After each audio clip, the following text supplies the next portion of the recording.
Hey everybody, thanks for joining me here today. This is Nicole with Topaz, and today's webinar is about high dynamic black and white photography. Topaz Black and White Effects, which is our black and white conversion program, utilizes adaptive exposure technology that really helps to create these stunning black and white HDR effects. They can be very mild or very strong, and today we're going to be talking about exploring the benefits of using high dynamics in your black and white imagery, and then we're also going to be demonstrating both of those mild and strong HDR effects. So HDR technology, we're not going to be really looking at traditional HDR. We're going to be talking about kind of pseudo HDR effects that you're able to achieve with the adaptive exposure technology within Topaz Black and White Effects. But talking about HDR technology, period, it's very ideal for black and white photography because, like using film and paper in the darkroom, you can really bring out certain details using those elaborate dodging and burning techniques that used to achieve high dynamic results. With the adaptive exposure technology, you can do the same thing quite easily within Topaz Black and White Effects, and it'll really bring out detail within your shadow, detail within your highlights, really balance out your image, and allow for you to completely tonally control your image in a very unique way. So let's go ahead and take this first image in. This is, let me show you this before. Here's before and after. Now, I did do some work to this image prior to this step, and that's important to know about as well. I always like to show that if I have done work previously to it. So here's my background image, and then I took it into the Adobe Camera Raw filter because this was a JPEG to start off with. And I was just trying to balance out my histogram and really open up my shadows and make sure that I still had detail in my highlights within the histogram itself. And then I just did some spots and got rid of some things on the street. You can see down here. And then I took it into Topaz Clarity just to get a little punch to my image in a very natural way. And at this stage is when I said, you know what, I really think that I could get some unique looks if I take this into black and white effects and kind of pull out some beautiful tones with all of these lovely details on the street itself. I just thought it would work. So this is what I ended up with. And I used a lot of the adaptive exposure technology within Topaz Black and White Effects to achieve this result. Let me go ahead and take that clarity layer and just do a quick copy, Control J, and I'm going to go into Filter, Topaz Labs, Topaz Black and White Effects. And most likely you'll see the exact same, yep, because that was the last image I took into this program. So I'm just going to come down to the lower right and press Reset All to get back to the original grayscale conversion that takes place whenever you bring an RGB image into your Topaz Black and White Effects. So once you bring it in, you can see that it's kind of a bland image. It doesn't have a lot of strong contrast at this point, and that's really what I was after. I want it to be a little bit more of a grungy effect, especially as a street scene. I wanted to really bring out that texture of the street and get that HDR type of an effect.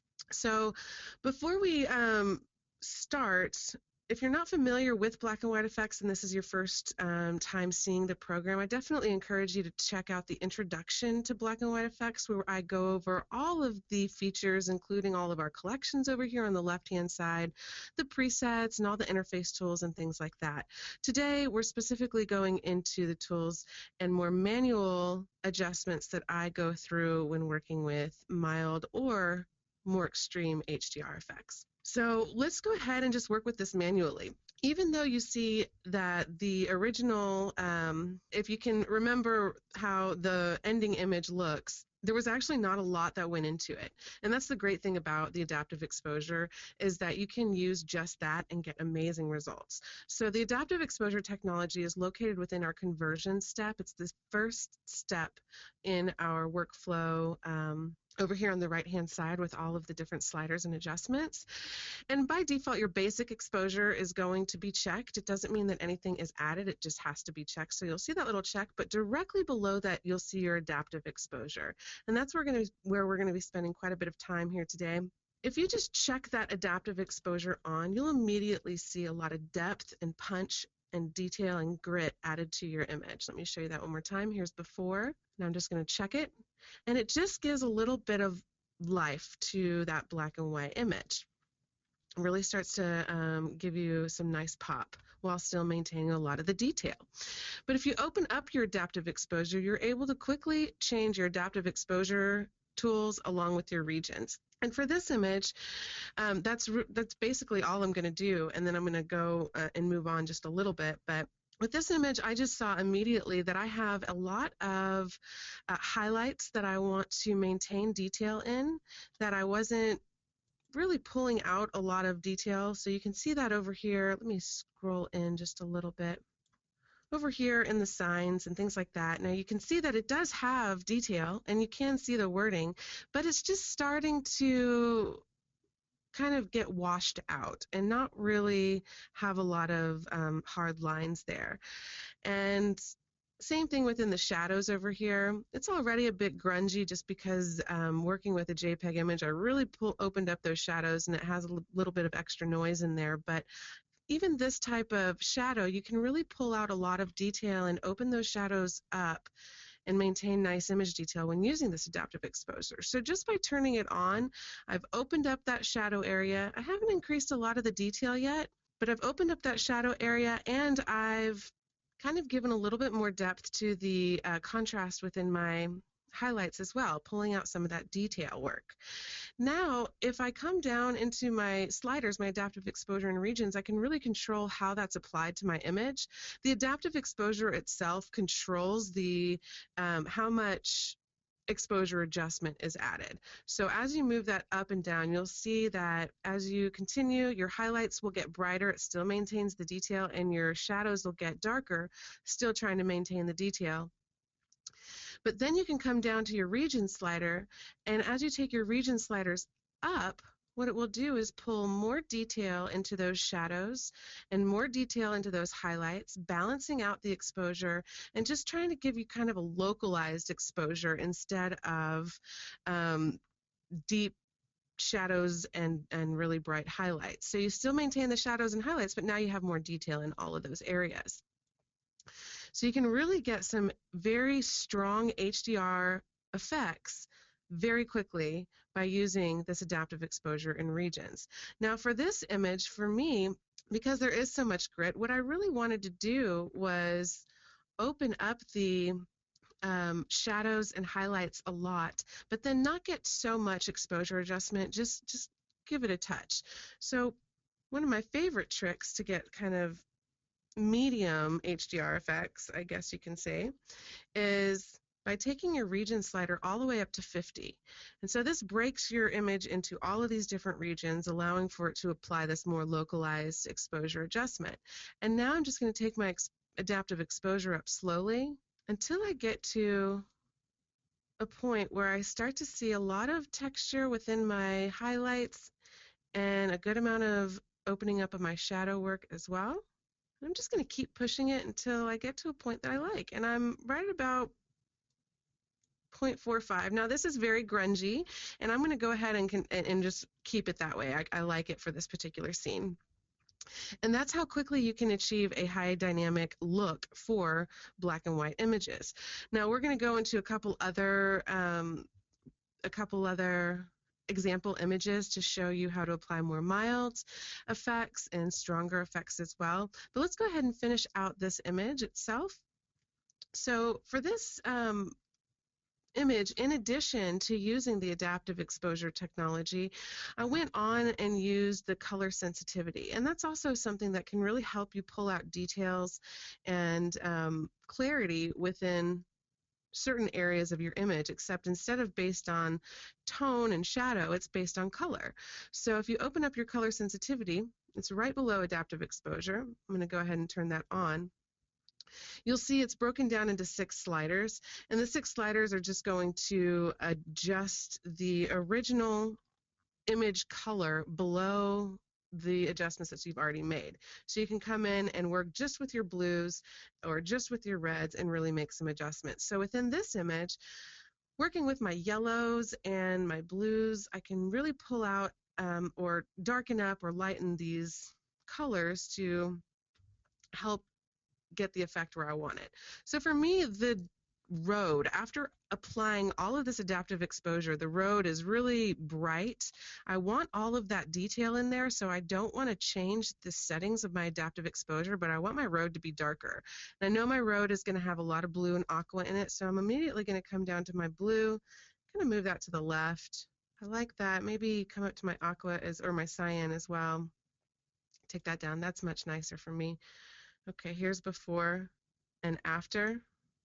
So what I'm paying attention to as I continue to adjust my image is that I still get those kind of high dynamic detail in my shadows, and I maintain that, but I don't necessarily have all of my tones completely the same. I want to add in a little bit more depth through this process. I kind of want to brighten up my yellows a little bit, so I'll take that to the right. Okay, yeah, I'm paying attention to my yellows here. And I think that's good with my color sensitivity. Here's before, here's after.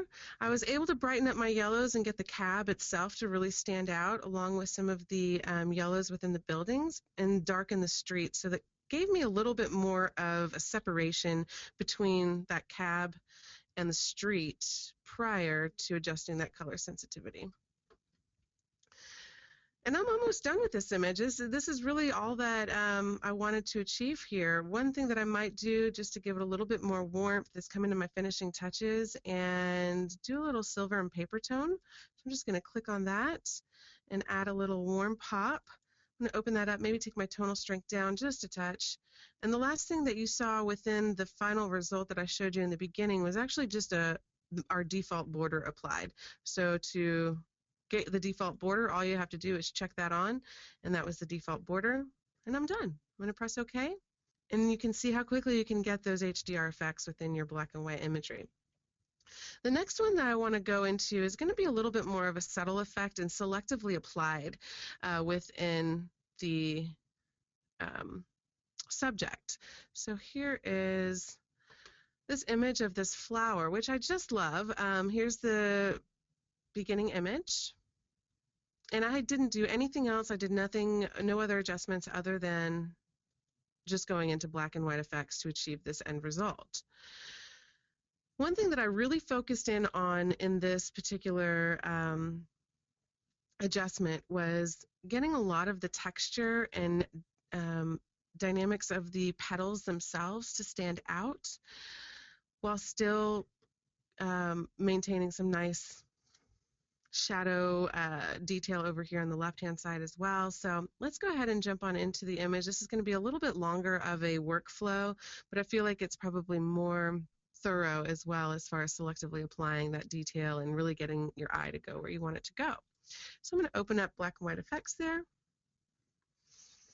Okay, so for this image, I'm not a big fan of the adjustments we just applied to the street, and that kind of gives you an idea that these stronger pseudo HDR effects don't necessarily look great on all effects, such as portraits. You might see some really bad things happening to skin if you try to apply really strong effects, so definitely stay on the mild side there. I'm going to go ahead and press Reset All to get back to our original image and just start over here at the top again in my conversion. With this initial grayscale conversion, this image is very bland, and I don't have really bright highlights, and I don't really have deep shadows either. I'm going to go ahead and open up my zone system tool here up at the upper right just by clicking on the Z to check out my histogram. I'm going to take the Zone 5 default off just by clicking on the Zone 5, and now I can see my histogram. I don't have a black and I don't have a white either. I'm going to go ahead and click on my white zone, Zone 10, and I'm going to go ahead and click on my black zone, which is Zone 0. and nothing gets highlighted. That's because I don't have a black and I don't have a white. Now for me it's okay usually not to have a white. I definitely want to be close to a white, so I'm going to click on the zone 9 and I see that there's a little bit of a zone 9 happening up here at the very top of the image. But now I definitely need a black in my black and white images. Unless I'm going for more of a matte look, like the more hazy blacks, then I don't necessarily need a true black, but for this image and for most of my black and white work, I need that true black. So I'm going to open up my basic exposure first and just add a bit of contrast the normal way. And as I do that, I can see that I have more blacks. Some of my darks have now turned to black, so that's great. And I have a little bit more of a zone 9 happening here too. That's good. So I just added a bit more contrast there. I'm going to go ahead and jump into my adaptive exposure now and work there. I'm just going to click that on. Oh, that's nice. It just pops out your highlights and your shadows while maintaining that detail. So it's just a nice little pop there. Let me show you that one more time. Here's before, here's after. And I really like what's happening here, but I want to show you an example of what happens when you take your regions down. So everybody tends to take their regions up to get more pseudo HDR effects, those stronger ones. But if you take your region slider down, let's say just a 2, it's going to break your image into a small amount of regions. And as you take your adaptive exposure up, it'll really separate your brights and your shadows a little bit more than it does when you take your region slider up. Because your region slider, when you take that up, it's trying to locally adjust all those different regions, and it just kind of balances everything out and tries to make them similar tones. But when you take your region slider down, it doesn't do that as much, and you still get some really beautiful effects with your exposure adjustments by just having 1 or 2 regions selected. Now, if you just have 1 region selected, it's going to be more like a traditional exposure adjustment. So let me turn these values off. We'll go back into that zone system in a minute. If you just have 1 region, it's telling you that your image is being looked at as 1 region. So that's the normal exposure adjustment. Look what happens if I just change this to 2. It's a huge difference. So even this very minimal HDR change here, trying to bring detail into those highlights and into the shadows, while it's not giving you these really strong HDR effects that are kind of over the top for this image, it's still doing a lot for the overall balance of the tone. So let me show you that here again. Here's before and after. So I've taken my region slider or my adaptive exposure quite high because my regions are so low, so I can get a lot of this adjustment and a lot of this contrast added without going too over the top. Now, if I turn on my shadows, I definitely have blacks now, so that's great. I don't have any whites, which I really don't want any whites because I want some information in all of my image, but I have a much larger amount of zone 9, which is nice. All right, so now that we have done that, I'm going to come down into my detail slider because a lot of the HDR effect is about opening up these regions, whether it's reducing the clipping of your highlights or your shadows, while still getting contrast and detail. So I still want to get some nice contrast and detail into my flower. So I'm going to go a little bit. Let's go ahead and zoom in just a touch, and I'll move my flower here. I'm going to get out of my zone system now and look at my flower. So now I want to add some detail in. I'm going to do that by just taking my detail slider to the right. You can really start to see that it pulls out that beautiful kind of velvety texture of the petals themselves. But I really want to get a little bit more of that texture type of detail, the very, very, very fine, small detail. And so I'm going to come down to my detail boost. What the detail boost is going to allow me to do is get even finer detail than that detail slider and either reduce or bring that out. So as I bring that out, you start to see this texture really showing up nicely within the petals themselves. Let me show you this before and after. I really enjoy that. If you think about the detail boost just for a minute, whenever you're trying to add adaptive exposure, even mild effects into something like a portrait image, you want to really pay attention to the detail in your flat, smooth areas and make sure that it's not negative. If it is negative, there's other ways to add detail selectively, or you can come into this detail boost and move this to the left, and it's just going to smooth out that very fine texture like skin or sky, and you can still come into the upper detail and still get a nice little punch of other types of detail. But for this, I wanted to just get both the detail and detail boost. So I'm happy with my detail there. But here is an example. This image is an example, a good one, where when I come out and zoom back out to my image, I look over here in the bottom right corner and look how much grunge and grain I've added to that smooth area. And that's exactly what I don't want to happen to those smooth areas. I want that to be maintained. And plus I have a lot of grunginess coming in my kind of bokeh effects over here on the left, which I didn't want. I want that to be smooth and nice and beautiful. So this grunge effect might be good for some. For me, in this particular workflow, it's not. So I am going to zero my detail and detail boost back in, and we're going to go down to selective detail. Before we do that, which selective detail is one of my favorites, I'm going to continue with my conversion because that's the most important thing first. I'm going to come into my color sensitivity and really look at my colors. I want to maybe take the reds and pinks up a little and get a little bit more detail into the middle of my flowers. So maybe I'll take that up just a touch. Ah, that's nice. And magenta up just a touch. Okay, here's before. Or I'm sorry, let me show you that before here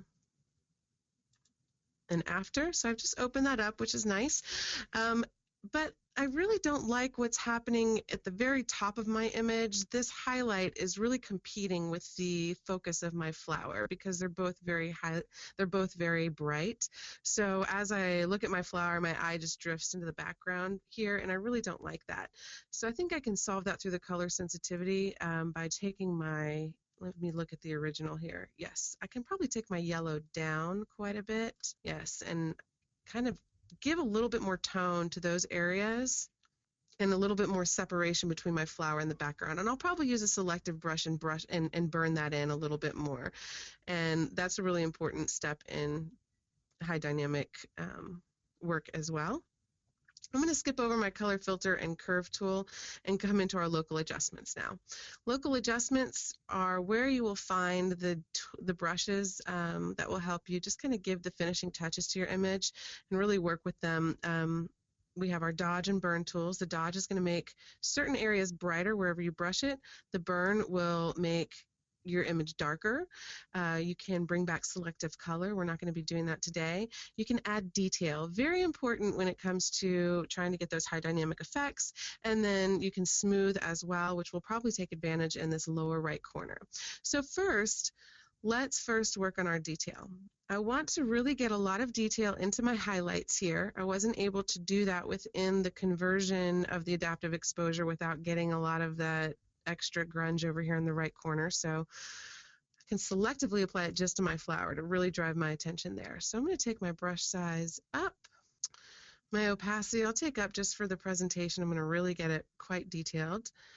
Hardness down, and I'll leave my edge aware down at first and only work on the middle, and then I'll turn my edge aware on and work on the edges. I'm going to go up to about 50%. And here is where I want all of my focus to be. So now that I have that area, I'm just going to brush over the petals on the interior area and some of this flower behind. And you can see over here on the bottom right how it's being applied to the image. I'm going to go ahead and brush over that middle section a little bit more. And let me show you this before and after. Here's before and after. I was able just to add detail into my flower very easily. But I only added it to the middle because my edge aware was turned off. Now I'm going to turn my edge aware on, and as long as I keep the crosshairs of my brush within the flower petals themselves, the white, I can come along the edges and get the edge detail working as well. And it's not going to affect the background because I'm completely edge aware, which means that it's color sensitive. Okay, so you can see down here on the right how it just filled in those edges really nicely.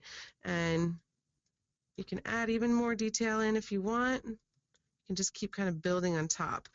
If it's still not enough detail and you've added in quite a bit of it, you can come up to your overall strength and turn that up. It's basically like an opacity slider for your detail work. Okay, but I'm fairly happy here. Now I'm going to come down into my lower right corner, and it's still fairly grungy in my very smooth areas here. So what I'd like to do is smooth it out a little bit more just by using my smooth brush. I'm going to go ahead and take my edge aware off, and the opacity I'll take down to about 0.3. Brush size, keep about right there, and I'm just going to brush over this corner, being careful not to go into the petal itself. Okay, maybe just one more. Here we go. Okay, let me show you that before and after. This is going to be both the detail and the smoothing. Notice this is grungy. This is not as detailed. The highlights are kind of washing out a little bit. Now we have detail within our highlights and no more grunge over here in the left corner. Now I'm going to zoom out just a little bit more here and work with my burning. Burning and dodging is the the first way that people really works with the high dynamic range. By dodging out your shadow areas and burning in your highlights, you're able to really get detail and tone in there and to get that high dynamic effect. So these burn and dodge tools are really important if the adaptive exposure technology doesn't quite get you to where you want to go. This burn and dodge can help you selectively add in more tone to your highlights or areas that need to be darker, and vice versa with the dodge. For this one, I'm just going to burn. I'm going to burn the very top edge here a little bit. Let me take my opacity down to about 0.2 or even 0.15 because you can just build on top of each other as you continue to paint with this brush. I'll take my brush size down. I'm going to keep my edge aware off. I'm going to keep my hardness off. I tend to always keep my edge aware off when it comes to burning and dodging because burning and dodging, unless it's a very strong edge, seems much more natural with a soft brush. So now I've burned in that top area.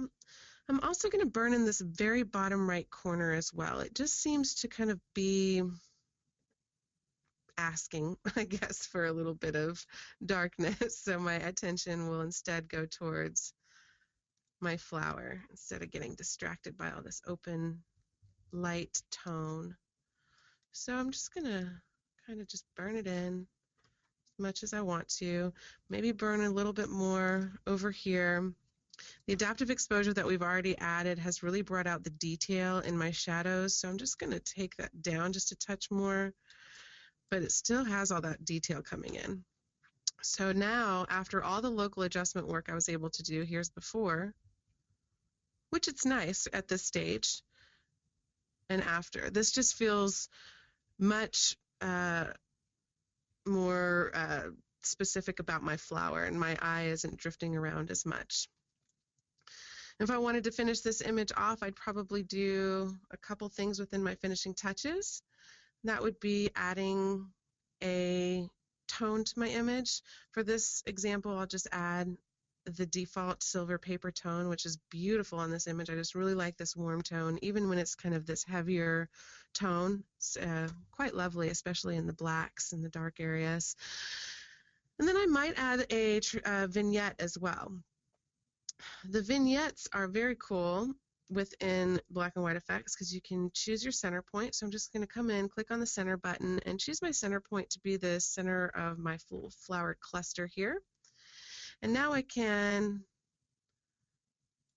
increase the size, take that strength maybe more towards 0, which is going to take it a little bit lighter. I want that transition to open up along with the size. I just wanted a little bit of a vignette. So I was able to come in very quickly and add that vignette from here. to this point.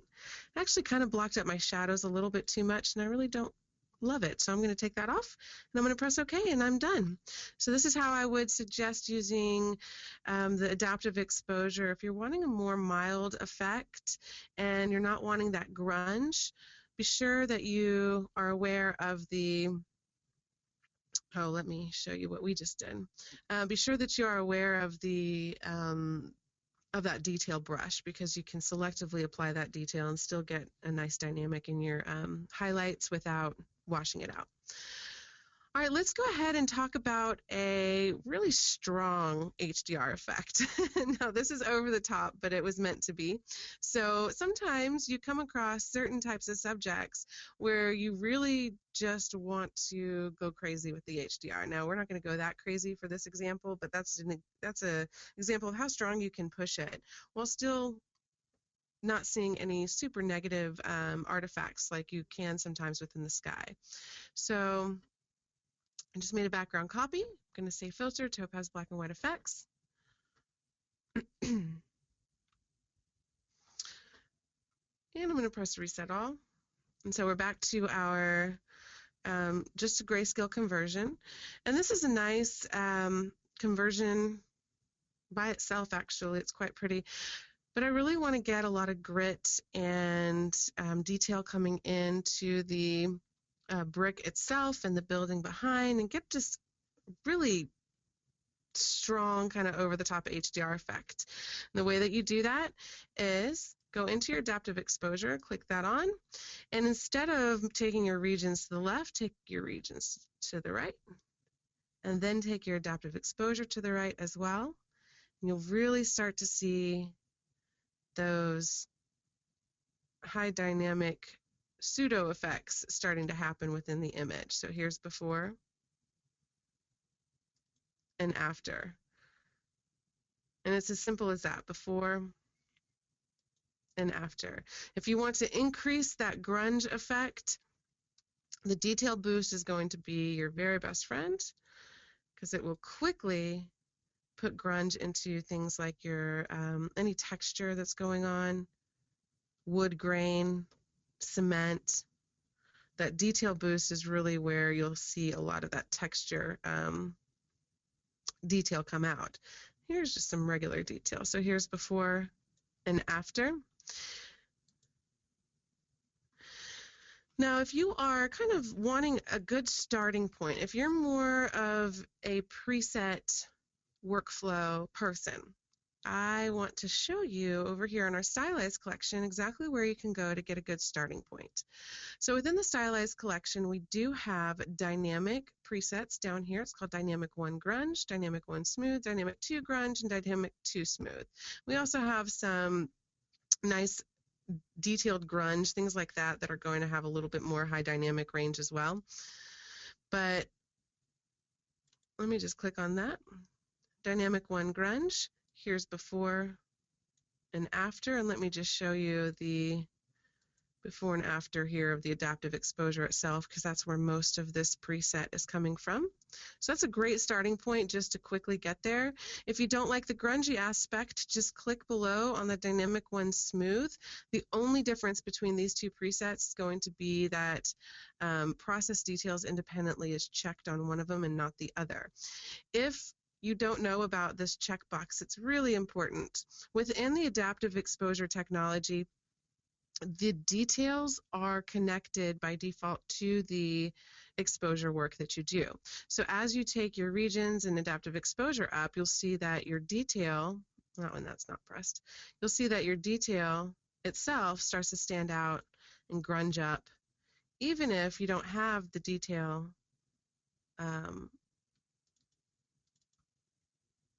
values up. I just zeroed those back out. So you can see a lot of this detail starts to stand out, and that's just by default. The technology tries to kind of give you that more grungy HDR effect. If you don't like the grungy HDR effect, you can come down to your process details independently, check that, and you'll see all of that grunge. Let me show you that before and after one more time, but pay attention to the things like the doors back here on the building on the other side of the car and the street as well. You'll see that that grungy texture effect smooths right out, and you're able to still get adaptive exposure and get those highlights to have more detail and contrast. The same with your shadow areas without getting that grunge effect. So that's the only difference between these two presets. The same thing with the Dynamic 2 Grunge, which is going to be a little bit more grungier, and the Dynamic 2 Smooth. So if your preset workflow, these are really great presets to start off with to get that HDR effect. Let's see here. Let's show you one more image here. I have some people asking about portraits. Now, I do a lot of portrait work, newborn portrait work or family photography, that type of work where I wouldn't touch that HDR kind of grungy effect and put that on anybody. It tends to add a lot of grit to an image. And so if you're working with that type of lifestyle photography, you may want to avoid that, really grungy HDR effect. But there are certain portraits that just really benefit from that effect. If you're going for a more stylized, maybe street photography, or this type of portrait here where it's a more gritty character and it's cowboy, adding a little bit of grunge and tone to the face is only going to benefit this particular image. At least I believe it will. So this is something that I like to show people because it is something you can use with portraits quite effectively. It's just you have to have the right subject. So let me press reset all. That one does not work with him.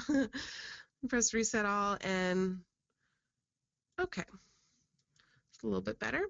So if you just add in adaptive exposure just straight off without just clicking on the default, you're going to see an increase in the contrast of the character lines and forehead wrinkles and things like that, and you'll start to see some of the grit stand out as well. Again, if you want to avoid the grittiness and detail, but you still want that really beautiful light that just popped onto his face, here's before and after, you can click that Process Details independently.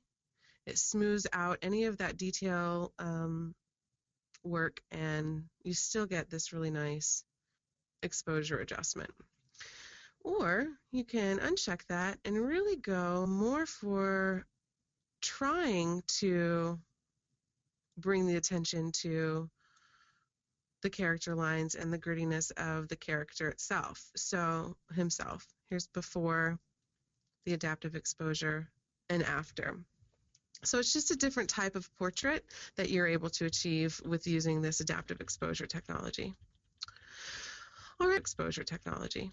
Good overview of how to apply high dynamic effects using black and white effects, and I hope it gave you a good range of examples as well. I hope you're able to join us for our quick tip session on Thursday, and I hope you have a great morning, afternoon, or evening wherever you are. Thanks, everyone. Bye-bye.